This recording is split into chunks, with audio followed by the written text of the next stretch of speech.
ಎಷ್ಟು ದಿನ sub register ಅಲ್ಲಿ ಏನು ಸರ್ವರ್ ಸಮಸ್ಯೆ ಆಗ್ತಾ ಇತ್ತು. ಬಟ್ ಈಗ ಸರ್ಕಾರಿ ಆಸ್ಪತ್ರೆಗಳಲ್ಲಿ ಸರ್ವರ್ ಸಮಸ್ಯೆ ಆಗ್ತಿದೆ. ಹೀಗಾಗಿ ಅಲ್ಲಿಗೆ ಬರುವಂತಹ ಜನರು ಹಲವಾರು ರೀತಿಯ ಸಮಸ್ಯೆಯನ್ನ ಎದುರಿಸುವಂತಾಗಿದೆ. ಹಾಗಾದ್ರೆ ಯಾವೆಲ್ಲ ರೀತಿ ಸಮಸ್ಯೆ ಆಗ್ತಿದೆ, ಅಲ್ಲಿಗೆ ಬರುವಂತಹ ಜನರು ಸರ್ಕಾರಕ್ಕೆ ಚೀಮಾರಿಯನ್ನು ಕೂಡ ಹಾಕ್ತಾ ಇದ್ದಾರೆ. ಈ ಕುರಿತ ಡೀಟೇಲ್ಸ್ ಇಲ್ಲಿದೆ.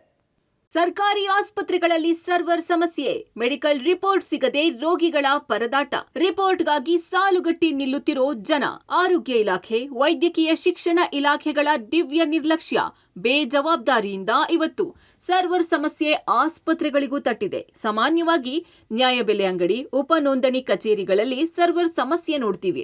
ಆದ್ರೀಗ ಆಸ್ಪತ್ರೆಗಳಲ್ಲೂ ಸರ್ವರ್ ಸಮಸ್ಯೆ ಕಂಡು ಬಂದಿದೆ. ವಿಕ್ಟೋರಿಯಾ ಆಸ್ಪತ್ರೆಯ ಲ್ಯಾಬ್ಗಳಲ್ಲಿ ಸರ್ವರ್ ಸಮಸ್ಯೆಯಿಂದ ಬ್ಲಡ್ ರಿಪೋರ್ಟ್ ಸೇರಿದಂತೆ ಹಲವು ಮೆಡಿಕಲ್ ಚೆಕ್ಅಪ್ ರಿಪೋರ್ಟ್ಗಳು ರೋಗಿಗಳಿಗೆ ಸಿಗ್ತಿಲ್ಲ. ರಿಪೋರ್ಟ್ ಸಿಗದೆ ಜನ ಕ್ಯೂನಲ್ಲಿ ನಿಂತು ಪರದಾಡುತ್ತಿದ್ದಾರೆ. ಬೆಂಗಳೂರಿನ ಪ್ರತಿಷ್ಠಿತ ಸರ್ಕಾರಿ ಆಸ್ಪತ್ರೆ, ಅತಿ ದೊಡ್ಡ ಸರ್ಕಾರಿ ಆಸ್ಪತ್ರೆ ವಿಕ್ಟೋರಿಯಾದಲ್ಲಿ ಸರ್ವರ್ ಸಮಸ್ಯೆ ಆಗಿದೆ.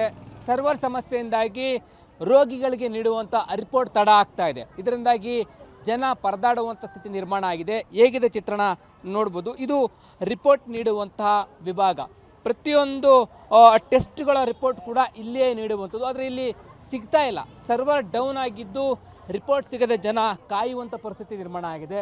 ಸುಮಾರು 50ರಿಂದ 100 ಮೀಟರ್ವರೆಗೂ ಕೂಡ ಜನ ಕ್ಯೂನಲ್ಲಿ ನಿಂತಿರುವಂತಹ ದೃಶ್ಯಾವಳಿಗಳು ಕಂಡು ಬರ್ತಾ ಇದೆ. ಮಹಿಳೆಯರು, ಮಕ್ಕಳು ಎಲ್ಲರೂ ಕೂಡ ರಿಪೋರ್ಟನ್ನು ಕೈಯಲ್ಲಿ ಇಟ್ಕೊಂಡು ಯಾವಾಗ ರಿಪೋರ್ಟ್ ಸಿಗುತ್ತೆ ಅಂತೇಳಿ ಕಾಯುವಂಥ ಸ್ಥಿತಿಗೆ ಇವತ್ತು ನಿರ್ಮಾಣ ಆಗಿದೆ. ಆಸ್ಪತ್ರೆಗಳಲ್ಲೂ ಕೂಡ ಸರ್ವರ್ ಸಮಸ್ಯೆಯಿಂದಾಗಿ ರಿಪೋರ್ಟ್ ಸಿಗೋದು ತಡ ಆಗುತ್ತೆ ಅಂತಂದರೆ ಚಿಕಿತ್ಸೆ ಕೂಡ ತಡ ಆಗುತ್ತೆ ಅನ್ನುವಂಥ ಆತಂಕ ಕೂಡ ಜನರಲ್ಲಿ ಇರುವಂಥದ್ದು.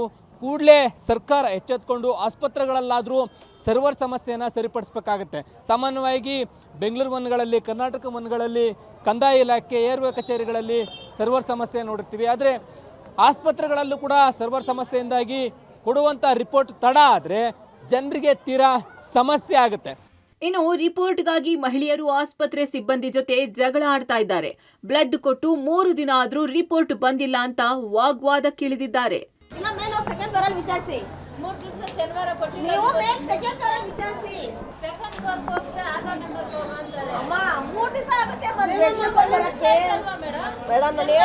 ನೋಡಿ ಮೇಡಮ್, ಅವ್ರಿಗೆ ಅರ್ಥನೇ ಮಾಡ್ಕೊಂತ ಇಲ್ಲ.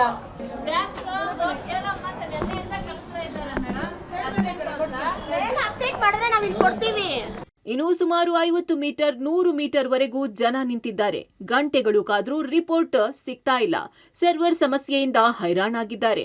ರಿಪೋರ್ಟ್ ಸಿಗದೆ ಚಿಕಿತ್ಸೆ ತಡವಾದರೆ ಯಾರು ಹೊಣೆ? ಸರ್ಕಾರ, ಆರೋಗ್ಯ ಸಚಿವರು, ವೈದ್ಯಕೀಯ ಶಿಕ್ಷಣ ಸಚಿವರೇ ಹೊಣೆ ಅಂತ ಜನ ಆಕ್ರೋಶವನ್ನ ಹೊರಹಾಕ್ತಿದ್ದಾರೆ. ಮಹಿಳೆಯರಂತೂ ಸರ್ಕಾರದ ವಿರುದ್ಧ ಆಕ್ರೋಶ ವ್ಯಕ್ತಪಡಿಸುತ್ತಿದ್ದಾರೆ. ಬಿಲ್ ಹಾಕೋತ್ರ ಸರ್ವರ್ ಸಮಸ್ಯೆ ಇಲ್ಲ ಸರ್, ಇಲ್ಲಿ ಮಾತ್ರ ಸಮಸ್ಯೆ ಅಂತಾರೆ. ನಾವು ಪೇಷಂಟ್ ಒಬ್ಬೊಬ್ಬರು ಇರ್ತೀರಿ, ಅಲ್ಲಿ ಬಿಟ್ಬಿಟ್ಟು ಬರ್ತೀರಿ, ಟೈಮ್ ಕೂಡ ಕೊಡೋಕ್ಕಾಗಲ್ಲ. ಅವರು ರಿಪೋರ್ಟ್ ತರ್ರಿ, ರಿಪೋರ್ಟ್ ನೋಡ್ಬಿಟ್ಟು ಹೇಳ್ತೀನಿ, ಟ್ರೀಟ್ಮೆಂಟ್ ಮಾಡ್ತೀನಿ ಅಂತ ಹೇಳ್ತಾರೆ. ಹೆಂಗೆ ಮಾಡ್ಬೇಕು ನಾವು? ಸುಮಾರು ಒಂದು 8 ಕಾಲಿಂದ ವೆಯ್ಟ್ ಮಾಡ್ತಾ ಇದ್ದೀರಿ, ಇನ್ನೂ ಆಗ್ತಾ ಇಲ್ಲ.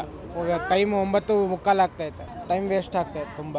ಅವರು ಬ್ಲಡ್ ರಿಪೋರ್ಟನ್ನು ಕಲೆಕ್ಟ್ ಮಾಡಬೇಕಾಗಿತ್ತು ಅಷ್ಟೇ. ನೆನ್ನೆ ಬಂದಿದ್ದೆ, ನಾಳೆ ಬೆಳಿಗ್ಗೆ ಬನ್ನಿ ಅಂದರು. ಬೆಳಿಗ್ಗೆ ಬಂದರೆ ಎಷ್ಟು ಕ್ಯೂ ಇದೆ. ಇನ್ನು ಸರ್ವರ್ ಸಮಸ್ಯೆಯನ್ನ ಆಸ್ಪತ್ರೆಯ ಸಿಬ್ಬಂದಿ, ಕಂಪ್ಯೂಟರ್ ಆಪರೇಟರ್ಗಳು ಒಪ್ಪಿಕೊಳ್ತಾರೆ.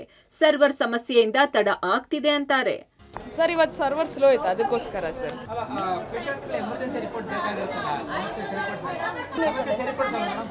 ಸರ್, ಮಂಜುನಾಥ್ ಸರ್ ಬಂದಿದ್ರು, ಇವತ್ತು ಸರಿಪಡಿಸ್ಕೊಟ್ರು. ಇಲ್ಲ, ಹಂಗೇನಿಲ್ಲ ಸರ್, ಇವತ್ತು ಸಮಸ್ಯೆ ಇತ್ತು. ಸರ್, ಸರ್ವರ್ ಪ್ರಾಬ್ಲಮ್ ಆಗಿತ್ತು ಸರ್. ಇವಾಗ ಸರಿ ಮಾಡ್ಕೊಟ್ಟಿದ್ದಾರೆ, ಮಾಡ್ತಾ ಇದೀವಿ ಸರ್. ಕೊಡ್ತಾ ಇದೀವಲ್ಲ ಸರ್, ಇಬ್ಬಿಬ್ರು. ಒಟ್ಟಾರೆ ಆಸ್ಪತ್ರೆಗಳಲ್ಲೂ ಸರ್ವರ್ ಸಮಸ್ಯೆ ಅಂದ್ರೆ ವೈದ್ಯಕೀಯ ಶಿಕ್ಷಣ ಇಲಾಖೆ, ಆರೋಗ್ಯ ಇಲಾಖೆಗೆ ನಾಚಿಕೆ ಆಗ್ಬೇಕು. ಆಸ್ಪತ್ರೆಗಳಲ್ಲಿ ಸರ್ವರ್ ಸಮಸ್ಯೆಯನ್ನ ಸರಿಪಡಿಸುತ್ತಾರಾ? ಕಾದು ನೋಡಬೇಕಿದೆ. Lokesh Kodagadala, public TV, Bengaluru.